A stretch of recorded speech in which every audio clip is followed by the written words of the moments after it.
Hi friends, கதை கேட்கலாம் by Sudha Suresh சேனலுக்கு உங்களை அன்புடன் வரவேற்கிறேன். பேசிக்கொண்டிருப்பது நான் எழுத்தாளர் சுதா சுரேஷ். இன்றைக்கி நம்ம சேனலில் நாம் பார்க்க போகிறது இவனும் ராமனே கதையின் அடுத்த 2 அத்தியாயங்கள். வாங்க நாம் இப்போ கதைக்குள்ளே போகலாம். அத்தியாயம் 29. ராமும் நேத்ராவும் வட்டமான ஒரு இடத்தை காட்டி, அதுதான் வரைபடத்தில் குறிப்பிட்ட இடமாக இருக்குமோ, அங்கு சென்று பார்ப்போம் என்று பேசிக்கொண்டிருந்த அதே வேளையில் அவர்களை பின்தொடர்ந்து கொண்டிருந்த அந்த திருடன் அவர்கள் பேசிக்கொள்வதை பார்த்து, அந்த இடத்தில்தான் புதையல் இருக்கும் போல, அதை அவர்களுக்கு முன்பாக தாம் எடுத்தாக வேண்டும் என்கிற ஆசையில் பின்னால் இருந்து அந்த இடத்தை நோக்கி வேகமாக பாய்ந்தான். தங்களுக்கு பின்னால் இருந்து திடீரென்று ஒரு உருவம் பாய்ந்து வருவதைக் கண்டு திடுக்கிட்டனர் ராமும் நேத்ராவும். யார் இவன்? இவன் எங்கே திடீர்னு இங்கே வந்தான்? அவன் ஏன் இங்கே குதிக்கணும் என்கிற வியப்பிலும் குழப்பத்திலும் ஒருவரை ஒருவர் பார்த்து கொண்டே பாய்ந்து கொண்டிருக்கும் அவனை அதிசயமாக பார்த்தனர். ஆனால் அந்தோ பரிதாபம்! இவர்கள் யாரும் எதிர்பார்த்ததைப் போல் அந்த இடத்தில் கீழே இறங்கி செல்வதற்கு எந்த வழியும் இல்லை. அதற்கு பதிலாக அங்கு இருந்தது ஆளை கொள்ளும் புதைகுழி. சிறிதும் யோசிக்காமல் புதையலுக்கு ஆசைப்பட்டு பாய்ந்து குதித்த அந்த திருடன் புதைகுழியில் சிக்கினான். இதை சற்றும் எதிர்பார்க்காத அவன் அவர்களை நோக்கி குய்யோ முய்யோ என்று கத்த ஆரம்பித்தான். என்னை காப்பாத்துங்க சார், உங்களுக்கு புண்ணியமாக போகும், என் உயிரை காப்பாத்துங்க சார், என் கையை பிடிச்சு தூக்குங்க சார், ப்ளீஸ் உங்கள் கையை கொஞ்சம் கொடுங்க. அவனை உள்ளிருந்து இழுத்து கொண்டிருந்தது அந்த புதைக்குழி. ஹே ராம், இவன் நாம் அங்கே தங்கியிருந்தோன்ல ஒரு ஹோட்டலில், அங்கே இருந்தவன் தானே இவன்? ரூமில் கூட நமக்கு காப்பி கொண்டு வந்து கொடுத்தானே. ஆமாம்ல, அவனே தான். இவன் எங்கே இங்கே வந்தான் திடீர்னு? அதுதான் எனக்கும் ஒன்றும் புரியலை. இதில் விழுறதுக்காகவே இவன் வந்த மாதிரி இருக்கானே. ஆனால் அதற்குள் அந்த திருடனின் கழுத்து வரை உள்ளே இழுத்திருந்தது அந்த புதை மணல். முகம் மட்டும்தான் வெளியே தெரிந்தது. இவர்களை பார்த்து கத்தினான் அவன். சார், என்ன சார் வேடிக்கை பார்த்துட்டு நிற்கிறீங்க? உங்கள் கையை கொஞ்சம் கொடுங்க, என்னை மேலே தூக்கி விடுங்க சார், கொஞ்சம் ப்ளீஸ் என்னை காப்பாற்றுங்க. ராமும் உடனே தனது கையை அவன் பக்கமாக நீட்டினான். ஆனால் அவனுக்கு எட்டவில்லை. தன்னாலான மட்டும் முயற்சி செய்து பார்த்தான். ஆனால் அவனால் அந்த திருடனின் கையை எட்டி பிடிக்கவே முடியவில்லை. இன்னும் உள்ளே புதைந்து கொண்டிருந்தான் அந்த திருடன். ச்சே, இப்படி அநியாயமாக வந்து உயிரை விட்டுறோமே. நான் பாட்டுக்கு அந்த ஹோட்டலில் வேலை பார்த்துட்டு சந்தோஷமாக இருந்தேன். வீணா புதையலுக்கு ஆசைப்பட்டு இப்படி வந்து மாட்டிக்கிட்டேனே. கடைசியில் என்னோட பேராசை பெருநஷ்டம் ஆயிடுச்சே என்று நினைத்து கொண்டே கொஞ்சம் கொஞ்சமாக உள்ளே சென்று பாவம் முழுவதுமாக உள்ளே புதைந்து மறைந்து விட்டான். பார்த்து கொண்டிருந்த ராமுக்கும் நேத்ராவுக்கும் மிகவும் மனம் கஷ்டமாகிவிட்டது. இருவருக்கும் கண் கலங்கிவிட்டது. இவன் என்ன பைத்தியமா? இவன் ஏன் நம்ம பின்னாடி வந்து உயிரை விடணும்? இப்படி அநியாயமாக செத்து போயிட்டானே என்று ராம் நேத்ராவிடம் சொல்லி சொல்லி மனம் உருகி போனான். இப்போ எனக்கு எல்லாம் புரிஞ்சு போச்சு. என்னடா புரிஞ்சது? அந்த மேப்பை இவன் தான் திருடி இருக்கணும். நாம் ஹோட்டல் ரூமில் அந்த மேப்பை வச்சு பேசிகிட்டு இருந்தோம்ல, இவன் அதை கேட்டுட்டு அநேகமாக தப்பாக புரிஞ்சிட்ருப்பான்னு நினைக்கிறேன். ஒருவேளை நாம் ஏதோ புதையலை பற்றி பேசுகிறதா நினச்சிருப்பானோ? ஆமாம், அதே தான். நாம் புதையலை தான் எடுக்க போகிறோன்னு நினச்சிட்டு அந்த மேப்பை இவன் திருடி எடுத்து வச்சுட்டு எங்களை ஃபாலோ பண்ணிட்டு வந்திருக்கான்னு நினைக்கிறேன். எஸ்டா, யூ ஆர் கரெக்டு. லூசு பையன் இப்படி தப்பாக புரிஞ்சிட்டு வந்துட்டு அநியாயமாக செத்து போயிட்டானே. சரி, தேவையில்லாமல் ஆசைப்பட்டதுக்கு இந்த தண்டனை அவனுக்கு. பாவம், அவன் தலையெழுத்து இதுதான் போல. நாங்கள் ஒரு வேளை அந்த ஹோட்டலுக்கு போகாமல் இருந்திருந்தா இவன் நம்மளை பார்த்துருக்கவே மாட்டான். அவனுக்கு இந்த முடிவே கிடைச்சிருக்காதுல்ல. சரி விடுடா, அதுக்கு நாம் என்ன பண்ண முடியும்? நாமளா அவனை கூட்டிகிட்டு வந்து இதில் தள்ளி விட்டோம். அவனோட இந்த முடிவுக்கு காரணம் அவன்தான், அவன் மட்டுமே தான், நாம் இல்லை. அதனால் அவனுக்காக வருத்தப்படுறதை விட்டுட்டு நம்ம வேலையை நாம் பார்ப்போமா? வா, அந்த அண்டர் கிரவுண்ட் எங்கே இருக்குதுன்னு தேடுவோம். ஆமாம், சரிதான். அவன் இப்படி ஆனதுக்கு நாம் என்ன பண்ண முடியும்? வா, நடக்கலாம். ஆனால் ஒன்று யோசிச்சியா ராம்? ஒருவேளை இவன் வந்திருக்கலன்னு வச்சுக்கையேன், இந்த புதைக்குழியில் நாம் விழுந்திருப்போமா இந்நேரம்? இல்லடி, அப்படி எதுவும் நடந்திருக்க சான்ஸ் இல்லை. அது எப்படிடா சொல்கிற நீ? நாம தான் இந்த இடத்துல தான் கீழே இறங்கி போகிறதுக்கு ஏதாவது வழி இருக்குமோன்னு தானே 2 பேரும் பேசிகிட்டு இருந்தோம். அப்படி நாம் பேசிகிட்டு இருந்தப்ப தானே திடீர்னு இவன் ஓடி வந்து குதிச்சான். நமக்கும் அது புதை மணல்னு தெரிஞ்சது. இல்லைன்னா நமக்கு எப்படி தெரிஞ்சிருக்கும்?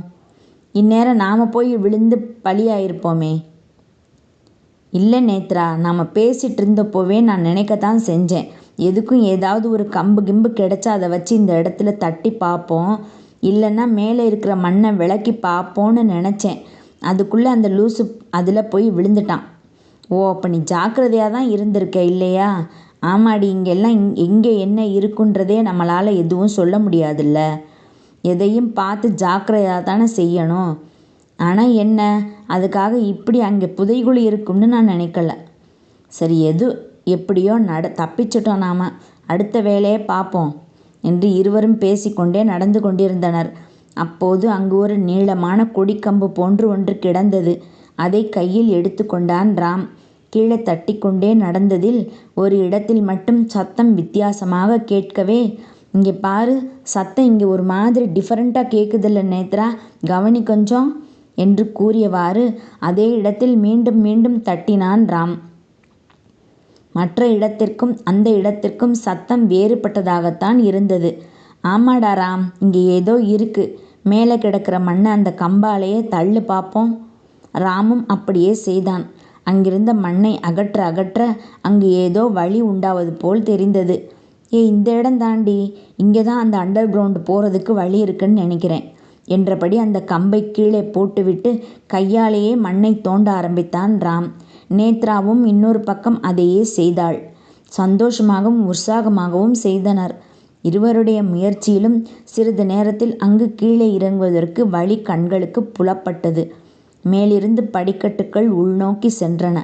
போதும் நேத்ரா, அதுதான் நாம் உள்ளே போகிற அளவுக்கு வழி கிடைச்சிடுச்சே, இறங்கலாம் நாம். சரிடா வா. அந்த படிக்கட்டுகளில் காலை வைத்து முதலில் ராம் இறங்கத் தொடங்க, அவனுக்கு பின்னால் அவனை தொடர்ந்து நேத்ராவும் இறங்க ஆரம்பித்தாள். நீண்ட படிக்கட்டுகளாக இருந்தது அது. இறங்கி வந்த பிறகு பார்த்தால் அந்த இடம் கொஞ்சம் பெரிதான ஒரு குகை போன்று பாழடைந்த நிலையில் கிடந்தது. சிறிதான வெளிச்சம்தான் அங்கிருந்தது. எந்த சத்தமும் இன்றி அமைதி பரவி இருந்தது அவ்விடத்தில். ஆங்காங்கே வௌவால்கள் தொங்கிக் கொண்டிருந்தன. திடீரென அது எழுப்பிய சத்தம் பயங்கரமாக காதை கிழிக்கும் அளவுக்கு கேட்டது. இருவரும் ஒருவரை ஒருவர் கையை பிடித்து கொண்டு இதயம் லப்டப் லப்டப் என்று எகிற, எப்போது என்ன நடக்குமோ என்கிற ஒரு பயத்தில் மெதுவாக சுற்றும் முற்றும் பார்த்தபடி நடந்தனர். சிறிது தூரம் நடந்திருப்பார்கள். திடீரென பார்த்தால் அந்த இடம் முழுவதும் பாம்புகளாய் நெளிந்து கொண்டிருந்தன. இருவரும் திடுக்கிட்டு நின்றனர். தூரத்தில் ஒரு மேடை மாதிரி இருக்க, அங்கு நடுவில் குடுவை போன்ற ஒன்று இருந்தது. அதில் அழகாக பச்சை பசேல் என்று அவர்கள் தேடி வந்த மூலிகை வளர்ந்து நின்றிருந்தது. அந்த குடுவைக்கு பின்னால் ஒரு பெரிய நாகம் படமெடுத்து நின்று கொண்டிருந்தது. அங்கே பாருடி நேத்ரா, அந்த இடத்துல இருக்கு மூலிகை. நாம் இந்த அத்தனை பாம்பையும் தாண்டி போய் அங்கே காவலுக்கு இருக்கிற பாம்பை மீறி அதை எடுக்கணும். ஆமாடா, எப்படி எடுக்க போகிறோம்? இருவரும் திகைத்து அடுத்ததாக என்ன செய்வது, அதை எப்படி செய்வது என்கிற அதிர்ச்சியில் அப்படியே நின்றுவிட்டனர். அப்போது திடீரென நேத்ரா கத்தினாள். ஹா அம்மா! என்னடி, என்னாச்சு? நாகம் ஒன்று அவளை கொத்திவிட்டு அவள் காலடியில் இருந்து வளைந்து நெளிந்து வேகமாக ஊர்ந்து சென்று கொண்டிருந்தது. அத்தியாயம் 30. நாகம் ஒன்று நேத்ராவின் காலை தீண்டிவிட்டு அவர்கள் கண்ணெதிரே வேக வேகமாக ஊர்ந்து சென்றதைக் கண்டு இருவரும் திடுக்கிட்டனர். நேத்ரா வலியில் துடித்து கொண்டிருந்தாள். அவள் உடலில் விஷம் மெல்ல மெல்ல ஏறி உடம்பின் நிறம் கூட கொஞ்சம் கொஞ்சமாக மாறத் துவங்கி கொண்டிருந்தது. ராமுக்கு சட்டென்று என்ன செய்வதென்று தெரியாமல் மெல்ல மெல்ல விஷத்தால் மயக்க நிலைக்கு சென்று கொண்டிருக்கும் நேத்ராவை பார்த்து திகைத்து கலங்கிய கண்களுடன் பார்த்து கொண்டிருந்தான். ஐயோ, இப்படி ஆயிடுச்சே, எப்படி நான் நேத்ராவை காப்பாற்ற போகிறேன்? தன் தோழியின் நிலையை நினைத்து வேதனையுடன் கண்களில் கண்ணீர் வழிய யோசித்தான். அப்போதுதான் அவனுக்கு சட்டென்று ஓமவல்லி மூலிகையை எடுக்க காட்டுக்கு சென்றபோது அந்த காட்டினில் தான் காப்பாற்றிய தன்னால் சாப விமோசனம் பெற்ற நாகக்கண்ணியின் நினைவு வந்தது. அவள் தன்னால் சாபம் அகன்று விமோச்சனம் கிடைத்தவுடன் உங்களுக்கு ஏதும் ஆபத்து நேர்ந்தால் தன்னை அந்த நேரத்தில் எப்போது வேண்டுமானாலும் அழைக்கலாம் என்று கூறியது அவனுக்கு நினைவில் வந்தது. சட்டென்று சிறிது மனம் தெளிந்தவனாய் தன் கண்களை மூடிக்கொண்டான். இரு கைகளாலும் அந்த பெண்ணான நாகக்கண்ணியை மனதில் நினைத்து கொண்டு வணங்கினான். நாகக்கண்ணியே, நாங்கள் இப்போது ஆபத்தில் உள்ளோம். உன் உதவி எங்களுக்கு உடனடியாக தேவைப்படுகிறது. தயவு செய்து விரைந்து வா பெண்ணே, எங்களை ஆபத்தில் இருந்து காப்பாயாக. இவ்வாறு கண்களை மூடி பயபக்தியாக வணங்கினான். அவனுடைய நினைவில் அப்போதைக்கு அந்த நாகக்கண்ணியை தவிர வேறு யாரும் இல்லை. அதனால் அவனுடைய வேண்டுதல் உடனே நாகலோகத்தில் தன்னுடைய நாகத்தோழிகளுடன் விளையாடி கொண்டிருந்த அந்த நாகக்கண்ணியின் செவிகளுக்கு சென்றடைந்தது. உடனே ஆச்சரியத்துடன் தன்னை யார் அழைப்பது என்று கவனித்து பார்த்தாள். யாரால் தான் சாப விமோசனம் அடைந்து இன்று தன்னுடைய மகிழ்ச்சியான வாழ்க்கையை திரும்ப கிடைக்கப் பெற்றாளோ அந்த இளைஞன் தன்னை நினைத்து வேண்டிக் கொண்டு நிற்பது அவள் கண்களில் பட்டது. உடனே அவசரமாக அவனுடைய நிலைமை அங்கு என்னவென்று பார்த்தாள். பார்த்ததும் அவளுக்கு எல்லாமே புரிந்துவிட்டது. உடனே அடுத்த ஒரு நொடி கூட தாமதிக்காமல் ராம் இருக்கும் இடத்திற்கு விரைந்தாள். கைகளை கூப்பி வேண்டிக் கொண்டிருந்த ராம் முன் தோன்றினாள். இளைஞனே, கண்களை திறந்து பார், நான் வந்துவிட்டேன். உடனே ராம் கண்களை திறந்து தன் கண்ணெதிரே இருந்த நாகக்கண்ணியை பார்த்தான். வணங்குகிறேன் பெண்ணே, என் தோழியை சர்ப்பம் ஒன்று தீண்டிவிட்டது. தயவு செய்து அவளை காப்பாற்று. நாம் தாமதிக்கும் ஒவ்வொரு நொடியும் அவள் உயிருக்கு ஆபத்து. ஏற்கனவே அவள் கிட்டத்தட்ட மயக்கமடைந்த நிலையில்தான் இருக்கிறாள். விரைந்து அவளிடம் இருக்கும் விஷத்தை எடு பெண்ணே. கலக்கம் வேண்டாம் இளைஞனே, உன் தோழியை உயிருடன் எழ வைப்பது என் கடமை. சிறிது நேரத்தில் அவள் உன் முன்னால் உயிருடன் எழுந்து அமர்வாள் பார் என்று கூறிவிட்டு பெண்ணாக இருந்தவள் நாகமாக மாறினாள். நேத்ராவின் அருகில் சென்று அவளுடைய காலில் பாம்பின் பல் பட்ட இடத்தில் தன் வாயை வைத்து பல்லால் விஷத்தை உறிஞ்சினாள். அவள் உறிஞ்ச நேத்ராவின் உடம்பில் இருந்த விஷம் இறங்கிக் கொண்டே வந்தது. நீல நிறமாக மாறியிருந்த அவளுடைய உடலும் நிறம் மாறி சாதாரண நிலைக்கு வரத் துவங்கியது. சிறிது நேரத்தில் முழு விஷத்தையும் உறிஞ்சி எடுத்திருந்தாள் நாகக்கண்ணி. அடுத்த நிமிடம் நேத்ரா மயக்கத்தில் இருந்து தெளிந்து எழுந்து அமர்ந்தாள். தன் எதிரே நாகக்கண்ணி நிற்பதைக் கண்டதும் அவளுக்கு எல்லாமே விளங்கிவிட்டது. வணங்குகிறேன் பெண்ணே, என் உயிரை காப்பாற்றினாய். மிக்க நன்றி. இந்த உதவியை நான் என்றும் மறக்க மாட்டேன் என்று மனப்பூர்வமாக கூறினாள் நேத்ரா. ராமுக்கும் மிகுந்த சந்தோஷம். நாகக்கண்ணி இருவரையும் ஒரு சிரிப்புடன் பார்த்து, இங்கு இந்த நாகங்கள் நிறைந்த இடத்திற்கு எதற்காக வந்தீர்கள் என்று கேட்டாள். அதோ அங்கு தெரியும் மூலிகையை கொண்டு செல்லவே வந்தோம் பெண்ணே. வந்த இடத்தில் எதிர்பாராத விதமாக இவ்வாறு நடந்துவிட்டது. ஓ, அப்படியென்றால் இங்கு இருக்கும் நாகங்களை தாண்டி அந்த மூலிகைகளை தாங்கள் எடுக்க வேண்டுமா இளைஞனே? ஆம் பெண்ணே, வாருங்கள், என் பின்னே வாருங்கள், அதை எடுக்க நானே உங்களுக்கு உதவுகிறேன் என்று கூறிய நாகக்கண்ணி அந்த மூலிகை இருந்த இடத்தை நோக்கி நடந்தாள். அவளை பார்த்ததும் சர்ப்பங்கள் அனைத்தும் ஒதுங்கி வழிவிட்டன. ராமும் நேத்ராவும் அவளை தொடர்ந்தனர். சர்ப்பமும் அவர்களை தீண்டாமல் ஒதுங்கி சென்றன. அங்கு அந்த மேடை இருந்த இடத்திற்கு வந்தாள் நாகதேவதை. அங்கு படமெடுத்து நின்றிருந்த நாகம் நாகக்கண்ணியை கண்டதும் பெட்டி பாம்பாய் அடங்கியது. மூலிகையை எடுத்துக்கொள் இளைஞனே. அந்த மூலிகைக்கு பின்னால் இருந்த சர்ப்பம் இப்போது வாளை சுருட்டி கொண்டு இருந்தாலும் தன் கையை நீட்டி மூலிகையை எடுப்பதற்கு கொஞ்சம் பயந்தான் ராம். பம்மி நீட்டினான். பயப்படாதே இளைஞனே, அந்த சர்ப்பம் உன்னை ஒன்றும் செய்யாது. தயங்காமல் தைரியமாக கையை நீட்டி எடுத்துக்கொள் மூலிகையை. நாகக்கண்ணி அப்படி கூறியவுடன் தைரியமாக மூலிகையை கையில் எடுத்துக்கொண்டான் ராம். அதோ அங்கு படிக்கட்டு தெரிகிறது பாருங்கள். அதன் வழியே மேலே ஏறி நீங்கள் வெளியே செல்லலாம். இந்த உதவியை நாங்கள் என்றென்றும் மறக்க மாட்டோம் பெண்ணே. இந்த மூலிகையை இன்று இங்கிருந்து நாம் எடுத்திருக்கிறோம் என்றால் அது உன்னால் மட்டுமே சாத்தியமாயிற்று. மிக்க நன்றி பெண்ணே. தங்களுக்கு இந்த உதவியை செய்ய எனக்கு ஒரு வாய்ப்பு கிடைத்ததற்கு நான் தான் அந்த கடவுளுக்கு நன்றி கூற வேண்டும் இளைஞனே. உன்னால் சாப விமோசனம் கிடைத்த எனக்கு நன்றியெல்லாம் கூற வேண்டாம். அது என் கடமை. எனக்கு அதில் மிகுந்த சந்தோஷமே. சரி, நாங்கள் வருகிறோம் பெண்ணே.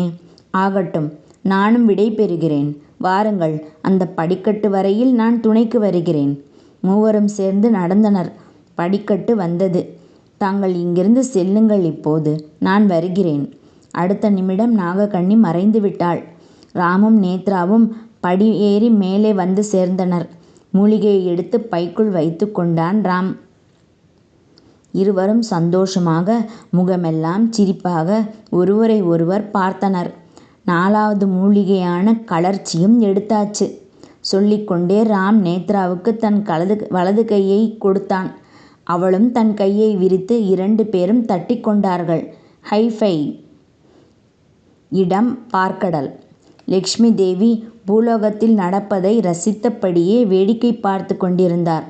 அவர் முகத்தில் அளவு கடந்த ஆனந்தம் குடிகொண்டிருந்தது. நாராயணரோ தன் துணைவியின் ஆனந்தமான முகத்தை அமைதியாக சிரித்தபடி ரசித்து கொண்டிருந்தார். தேவி, தேவி. பொறுங்கள் சுவாமி. சிறிது நேரம்தான் சென்றிருக்கும் தேவியை மீண்டும் அழைத்தார் நாராயணர். தேவி, தேவி.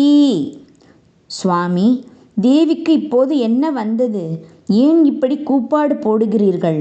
தங்களுக்கு இப்போது என்ன வேண்டும் சுவாமி? மிகவும் ஆனந்தத்தில் இருக்கிறாயே தேவி. உன்னை இப்படி பார்ப்பதற்கு எனக்கும் மிகவும் மகிழ்ச்சியை தருகிறது. முகத்தை இப்படி கொஞ்சம் என் பக்கம் திரும்பித்தான் பாரேன் தேவி. சற்று பொறுங்கள் பிரபோ. அவர்கள் இருவரின் நட்பையும் பார்ப்பதற்கு எவ்வளவு அழகாக இருக்கிறது சுவாமி. கொஞ்ச நேரம் அதை ரசிக்கத்தான் விடுங்களேன் பிரபோ. சற்று நேரம் சென்று நானே வருகிறேன். அதுவரை கொஞ்சம் பொறுங்கள். இப்போது கொஞ்சம் என்னை தனியே விட்டு கொஞ்சம் ஒதுங்கிச் செல்லுங்கள் பிரபோ. சரி தேவி, ஆகட்டும்.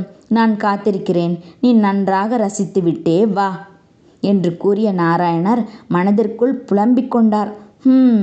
இந்த தேவிக்கு சந்தோஷம் வந்தாலும் ஒரேடியாக வருகிறது. கோபம் வந்தாலும் அளவுக்கு அதிகமாகவே வருகிறது. ஒருவேளை பெண்களுடைய டிசைனே அப்படித்தானோ? என்ன ஃப்ரெண்ட்ஸ், இந்த பகுதி உங்களுக்கு பிடிச்சிருந்ததா? பிடிச்சிருந்தால் லைக் பண்ணுங்கள், கமெண்ட் பண்ணுங்கள், ஷேர் பண்ணுங்கள். நான் அடுத்த அத்தியாயங்களோட சீக்கிரமாக உங்களை சந்திக்க வர்றேன். அதுவரை நன்றி கூறி விடைபெறுவது நான் சுதா சுரேஷ்.